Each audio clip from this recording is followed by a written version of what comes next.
Right then, hello and welcome to a new weekly rant or twice weekly rant. I've been looking through the papers today. We'll do them later.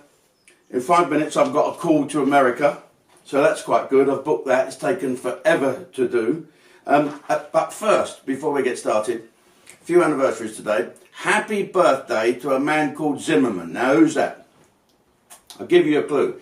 How many beans in a baked bean tin? The answer, my friends. Exactly. It's Bob Dylan today. Suck, blow, suck, blow, suck, blow, suck. It's also the anniversary of, I think, when Piers Morgan was sacked by the Daily Mirror for putting fake pictures of British troops urinating on Iraqi prisoners. Oh well, he's got a brother in the military, so that's got him out of that. I mean, before I get started today, did anyone watch Andrew Marr today? Oh, fucking, I have been so angry all day, right? Pete Schnaps went on there to talk about transport. Quite important about this country, isn't it? Transport, lorries going in and out of Europe, stuff being moving about, and all that horrible little fucker wanted to talk about was Domino Pizza. So if Domino Pizza wants to go out during the lockdown, good. Otherwise, we'll all starve. I don't know what it's all about. No, seriously. Okay, Dominic Cousins. I don't know the answer to it. I don't have all the facts and figures. It all depends which paper you read. They support him in this one. You know, the Daily Mirror, they'll all hate his guts and say he's the cause of everyone's death. Well, at the end of the day, it's just people's reaction to it. Andrew Marr, it's about, listen to me. Listen to Chief Whip of the Conservative Party. Someone forward this to him. You've got to tell your ministers to tell Andrew Marr to fuck off and to say, why don't you fucking shut up? All you want to do is win points while there's people out there dying and talk about transport and how we're going to get rid of this virus instead of trying to bring down the Conservative Party because you're a horrible little fucking big-eared horrible little... I bet you was beaten to fuck out of you. I bet you were beaten up at school, Andrew, wouldn't you? Is this what it is? So you've turned into a bully yourself, like Piers Morgan. What is up with Piers Morgan? Piers Morgan's gone absolutely bonkers. What? And now that Susanna, she's being bonkers as well. She's carried on as his sidekick. I think the world has gone fucking bonkers. I'm going to go up there and put this other light on so I can look really attractive. There you go. There. I'm even brighter now. Right, so in a minute we'll be putting in a call to America. So anyway, Dominic Cousins. Resign, mate. Do you need this shit? Really? How much do you get paid? Just get a nice backhander and piss off. And then that will give the socialists and all these haters, who because he works for the Tories, should be sacked, should be killed. His family should all be fucking killed. What is it? I mean, this virus has really taught us something. There is a great divide in this country about the people that want to work and the people that want to sit on their fucking arses, the scroungers. How dare Nigel Farage break the lockdown and go out to Dover and see all these fucking people paddling in? Well, it's all changed now. You won't get Diane Abbott waiting on a beach with a handful of fucking reddish for you. It's crazy. The world's gone. I'm so angry today. Angry. Fed up. Angry. Right, let's put this call into America. Care off combat. You got it first here. Right, here we go. What's me pass thing? There you go. Look up. P for President Potos. Oh yes. Don't you worry about that. Have a little look. I've got something stuck in my tooth. I know what it is. Bit of lunch. Right. They're getting more complicated by the minute, aren't they? Contact recent P. Priti Patel, Robert Garofalo, P. President. Here we are. Let's give him a call and hope you can hear this. Don't tell me they ain't in. Shall I ask for Kim Jong-un? Hello, this is the White House. How can I... Excuse me? Hello, this is the White House. How can I help you? Oh yes. I've booked a call. I booked a call to Donald. Putting you through, caller. Stand by. Fuck. Might be the duck. Hello? Good morning, this is Donald Trump. Mr. President, good morning. It's Jim. Who? It's Jim Davidson. Comedian, England. Yes, I've heard of England. Thank you very much, Mr. President. Thank you for spending the time with us today. You're probably on the golf course. How is your swing? My swing is very good. I've been swinging for a long time, as have you, I believe. Well, there are stories. Mr. President, we have stories here of someone breaking the lockdown, and it seems to be the most important thing. We've also got a lot of fake news happening in this country. Has this come from America? And thank you, Mr. President. Thank you for pointing it out. What's your feelings on fake news? Fake news, there's so much fake news. So much fake news, Jim, from England. Let me tell you, I've had to deal with it. I've dealt with it for so long. Ever since I became president, it doesn't stop. I've been taking hydroxychloroquine, which I think you've heard of. Yes. I've been taking it, and I've been getting a lot of criticism from the scientists, from the health people, right at the very top, Now, let me tell you, Jim, I've been taking it over a week, and there are no side effects. No side effects whatsoever, so I'm fed up with things. Let me tell you. Well, you seem to sound well, Mr. President. I noticed that Piers Morgan has said that you're not fit for re-election. What have you got to say to that? What have you got to say to him? What have I got to say to him? He's a killing, if not constant reminder to us all what can happen when cousins marry. Well, thank you for taking the time to speak to us, Mr. President. Have you been in touch with King Bong Woon? King Bong Woon, give me a little rocket man. That's him. Rocket man, we don't know where he is. Nobody knows if he's alive or not, but that's probably fake news. But Jim, can I just say something to you? Yes, sir. Because I know I've been looking at you on Facebook. And I know I can see the journalists lockdown, during the lockdown. Keep on looking after yourselves. You've been taking care of yourself.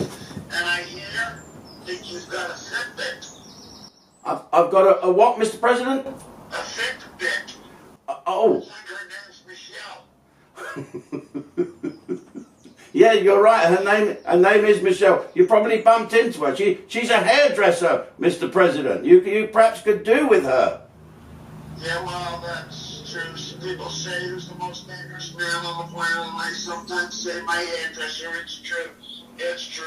And I want to thank the people of the United Kingdom, Jim, for naming a town after me. I was so honored when I found out they named Trumpton after me. And when I came over, I met the people of Trumpton. I met all the town, the people of Trumpton, Pew Pew, Barney McGrew, Cuthbert Dillon, great people. I want to thank them. Well, thank you, Mr. President. That's very good. Perhaps you can pop over again and see Ivor the Engine and the Wombles under my overcoat dangling free. Does that take you back to Russia? Dangling free? Yes. Shower time.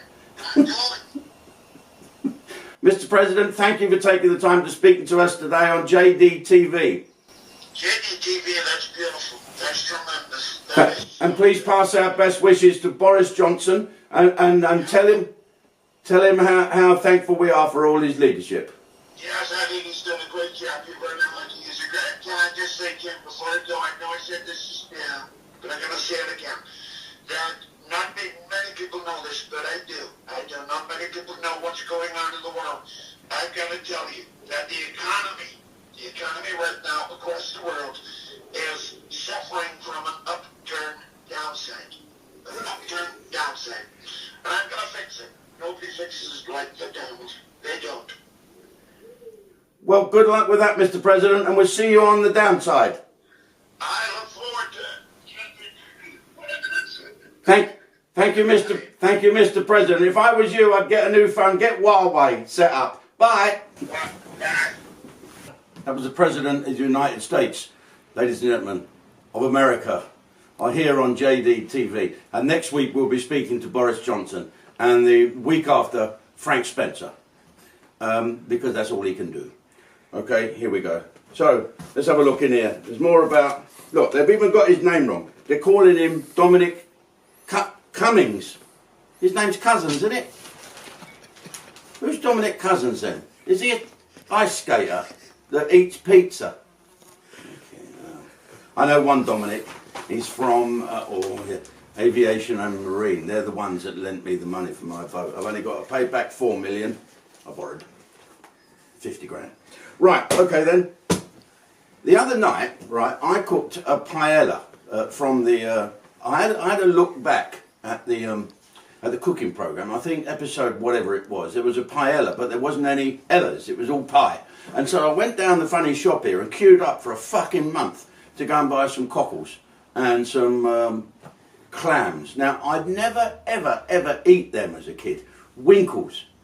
Oh, my dad used to pick them out with a needle like that. Have you ever had a winkle? It's fucking horrible. They're bogies in crash helmets. And things, and clams like Cadbury's mashed men. They do that with their metal. Anyway, once they're in the shells, you're all right. So I cooked one. And on Facebook, my little niece, Elizabeth Davidson, put on it, oh my gosh. What? Why do people say that? Americans. I'm watching a thing on Netflix at the moment, another slightly inferior streaming channel to JDTV. There's a program on there called Below Decks Mediterranean, and it's Love Island on a 160-foot yacht with a woman pretending to be captain. I'm sure she might be qualified, but it don't look like it to me. And all these people, they just want to drink and shag one another. And all the guests on there, oh my God, oh my gosh, oh my God. I mean, why do people say that so much? It's even got an OMG now. You can, OMG. Fucking hell. There was a, oh, I won't go into the old boring story about it, but why do people speak like that? Why do people say like all the time? My kids like, and I went down the pub and I'm like, I'll have a drink. And he's like, what would you like? And I'm like, fucking stop saying, don't speak to me if you're going to speak American. Jesus Christ. And I'm like, you see, fucking got me doing it. What about the yes, no people? You seen them? Francie, Dave Franks is one of them. You all right, Dave? Yeah, no? All right. Nice motor. Yeah, no? It's a cracker. You going out tomorrow night? Yeah, no. Why do the fucking people say that? There's another bloke. He's a professor. He's one of the professors. Not the one that looks slightly like an alien, but the other one. He's a They're all funny people, like pushers. You get people who push like this, shove you, and pullers. When you're talking, they fucking pull your arm. Do you know finishers? I know a couple of finishers. You know what finishers are? When you're talking to them, they finish a fucking sentence with you. So your sentence is, I'm going to go down the road tomorrow and see Harry and have a few pints. And by the time they've started, they've guessed what you're going to say and they lip sync with you. Well, see Harry with a fucking football. What the fuck are you doing? Nothing. Get your own fucking sentences. Finishers. He's a and so if you're a foreign person, let me read. There you go. If you're a foreigner trying to learn English, let me read something here. Tories rally round to support Cummings. Get his fucking name wrong. PM senior strategist hit by new claims of breaking lockdown. Well, sound like Michael Caine. I've got a story about him in a minute. A long trip to London. Right, so this is how this bloke reads it. Now, if you're a foreign trying to learn English, this is what you get. Tories in a rally round to support Cummings or Cousins, as Jim says What do you think, Dave? Yes, no, well, yes, no, yeah. Well, I'm thinking, fucking hell's going on with all these people with speech impediments? Accents, Jesus Christ. Accent. Oh, what about people who get words wrong? Have you had that? That's serious. You know, Stuckey was the world's worst. Stuckey was one of my old roadies. You can see Stuckey on the first farewell tour, I think, on JDTV. He comes out with crackers. He's from Billingham, and he says it in all fucking serious, son. And he's got the sore throat when he's speaking, and he says, when we were sitting on a helicopter, a Puma helicopter flying down a river in Belize with their little legs dangling out, sitting on the side, looking like SAS men going off. We was actually going for a barbecue, and he said, "What about this, son? It's fucking great. It's like that film Acropolis Now," and dead serious. And then he says, that Vinnie Jones, which is his mate, Vinnie Jones, he's like a fucking bull in a gate shop. Here's a cracker. Another one of Stucky's. This fucking bird over there, son's beautiful. She's got jet blonde hair. Sitting in a Chinese restaurant, I'm hungover staring at the menu. Come on, son, you sat there transvestited. And the best thing of all, he said, how's your dad's eyeballs? I said, he's had an operation. Oh yeah, my uncle was like that, he had them fucking catalysts. People. Accents are great as well. There's a bloke on that Love Island Scouts, they talk like that, don't they go up in the air? Right, that's put on that accent, isn't it? It's your people, sure that, right? Yeah, sometimes when I'm in the kitchen, right, or cooking, something like that, or fucking bored, I'll put on a little accent. I'll put on a little fucking accent, talk to myself, you have a fucking man, you know what I mean? You know what I mean? So, it's like someone's got, what the fuck is it in your fucking mind? And they say, oh yeah, see that was scratching my bollocks, what I'm fucking talking, you know, send me all, fucking send me all, can't I? You know what I'm saying? Or, you know what I'm saying? Why do people talk? They put it on. It's like, you know, you can hear somebody if there's someone is a person of colour now, because they don't talk like that chalky like Jim Davidson used to do, but there's an accent there, and you know what I mean? I had old Georgie Campbell, you know, who was a man of very black colour. I was a man of colour. I'm pink and fucking grey. I used to be pink and ginger, even worse. Right, now that is fucking colour that don't go.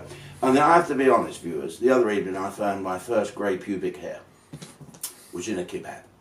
Anyway, George was a man of colour and he sounded exactly like me. We went to St Austin's in Charlton and I saw him about years later, and he was with two other men of colour with the Twiglets, the Rastafarian, I don't know what they're called, there. And I said, George, how are you, mate? I haven't seen you for years, great to see you. Me alright, me with my two brethren gonna build some spliff and go to fucking smoke some ganja. And I said, great, I said, what the fuck are you talking like that for? You know what he said? I'm with me mates, and I so fuck off. So he chose to put that accent on, and I think that if you listen to Brian, what's his name, right, the footballer, what was that great footballer, right, his name's right, I don't, what's his first name, right, I don't know, but he look like Easter egg, don't he, with glasses. He's one of my favourite footballers, and I know him quite well. And he said to me once, why don't you do talking no more? I said, because people, right here, I said, people don't, black guys like you don't speak with West Indian accents. That's right, we've really fucked your act up now because we sound exactly the same as you white people in it. And I think that's just an accent that you choose to put on. Michael Caine, does he put that accent on? Like that. Did you see him in Zulu, his first film? He didn't speak like that at all, he was quite posh. I think you'd better head out, boy. And then, right, he talks like that. I don't think he's ever said, not a lot of people know that. I think that was made up by Peter Sellers, right, who used to do accents. Now, I've got a story about Michael Caine, which I will tell you. What I want to do on these things is tell you the odd little true story. And it lends its way to our new series starting post-lockdown called A Nightingale Sang. We're going to sit some people round, me and Robert and I, my partner in this JDTV, looking like Boris partner. We're going to work out 6 people, including me, round the table. I'm going to cook dinner, we're going to eat it, and when we're pissed, then we're going to start to record stuff. Now, there won't be famous people, there'll be Jess Conrad. This is good as it gets. So anyway, all these people have got fantastic stories, and they never get aired on the television because of political correctness or whatever. So I'll tell you my story about Michael Caine. I've always wanted him to be my mate. And he always used to go down Tramp nightclub, which was my local. And I was sat at Johnny Gold's table in the corner as you come in. It was the table to sit at. And Johnny Gold, the owner, quite liked me. And I was famous. I'd spent a fortune there. And Michael Caine come in and sat next to me. Hello, Jim. Are you all right? And Michael Caine is one of them great flamboyant alpha males that takes over. And it's just great to be in his company. And I wanted him to be my mate. So I started talking to him to get him to like me. And I said, I'm doing a screenplay on Monday. Are you? What for? I said, a film. Well, I know that. What's the name of the film? I said, well, I think it's called The Boss's Wife. Never heard of it. Are you going to do it? I said, well, I don't fancy doing it because surely they know who I am. They must have seen me. He said, why have they got to go and see me again? No. Don't start that. They know you are. Otherwise, you wouldn't have got the call. But they want to see what you look like on the screen. All right? have you been sent the script? Yeah. I said, well, I ain't learned it. Well, don't worry about that. I said, well, don't worry about that. You'll probably go in the room, there'll be a director there, and another, is there an actress? Yeah, there's an actress. Right, well, she'll read the lines, and you can read them off the script. I said, that don't look, but don't worry about that. Don't worry about that, just want to see what you look like. He said, here's what you do. I said, but don't worry about that. He said, you look right at the camera. He did that Michael Caine baggy-eyed look, like that. Don't look at the lens, just over the top of the lens, over the top. Don't look right at the lens, over the top. But what if I... Don't worry about all that. Just look like that. Slightly smouldering. And you'll be fine. But remember this. What? Don't blink. Well, what about... No. Don't blink. That's the most important thing. Whatever you do, do not blink. Right? So I went on the Monday. Sat in a room like this then. Kenneth Branagh sat next to me and a couple of other people I don't know. And... I went in, and sure enough, there was a woman, there was the bloke, there was the casting lady with the camera, and I did my bit, and it went okay. I added some bits as well. I actually got a laugh, and I didn't get it. Of course I didn't. Neither did Kenneth Branagh, so I didn't feel so bad. Saw the film, shit. Christopher Plummer was in it, the boss's wife. It must be around somewhere. It's quite good, quite sexy little funny film, a rom-com. And a month later, I'm down in Tramp, in come Michael Caine. And do you know what he said? Jim, how did you get on with that screen test? I said, I never got it. No, he said, you must have fucking blinked. Right? The rest of the dinner, I sat talking like that, like a fucking madman. So listen, stay tuned. Stay tuned and tell your friends to log in because it's going to be one hell of a chat show. Have I mentioned Baden Sonley yet? There's a couple of people that have signed up, new people. A friend of mine, Baden Sonley, who's a very big supporter of Care After Combat. First one to buy a table, first one to buy an auction prize that he doesn't fucking want, like climbing Everest or something. And so, hello Baden, and a great hello to General Sir Freddie Viggers. Freddie's an excellent man. I've known him since he was a young private. No, I've known him since he was Adjutant General years ago. And then when he left the military, he became Black Rod. Now, don't be confused, because I know during this lockdown you're probably like me and been watching a lot of old black and white movies, or as it's otherwise known, interracial porn. So Black Rod is not, you know, he's the bloke that knocks on the door in the funny tights. The King's Keys. He's in charge of security at the House of Lords, and it suited him brilliantly. Great character. And 10 years ago this week, the day before Her Majesty was doing the opening of Parliament, his real big deal, he had the most awful stroke, which would have killed a standard man. Spent 1,000 years in hospital, and thanks to the love of his great wife, Jane, and the brilliant NHS that looked after him and saved his life, he's back up now. He's not getting around so great, he's improving all the time. And as I said to him this morning when I spoke to him, it would have killed a standard man, General. And so Freddie and Jane, I hope you're enjoying these little soirees. And thank you again, General, for stepping in to be president of Care After Combat for a few years when we needed you most to get us back on track. So well done. So ladies and gentlemen, let's just talk briefly about what's going to happen when the lockdown's over. We're going to make some more films. We're even going to get some books you can buy. We might even shoot a sitcom. We don't know yet. See how many people we get signed up. Every penny in the first year that comes into this, we will spend on TV shows that people want to like. Robert just fainted in the corner there, but don't worry about that. We're trying to save a couple of bob from the following year. So stay tuned. Look, the lockdown's going to be lifted a little bit. We've got to get the economy back on track, as the President said. But imagine that you've got the virus. So don't go near anybody to give it to them. And imagine they've got it. So you do not want the fucking good news off them. No matter what you're going to do, stay away. You think you're immune, you're not. Let's stay safe. Love one another. And with all people I've not spoke to in years, stop fucking phoning me. Driving me mad. Just because you're bored, fucking read a book. See you next week.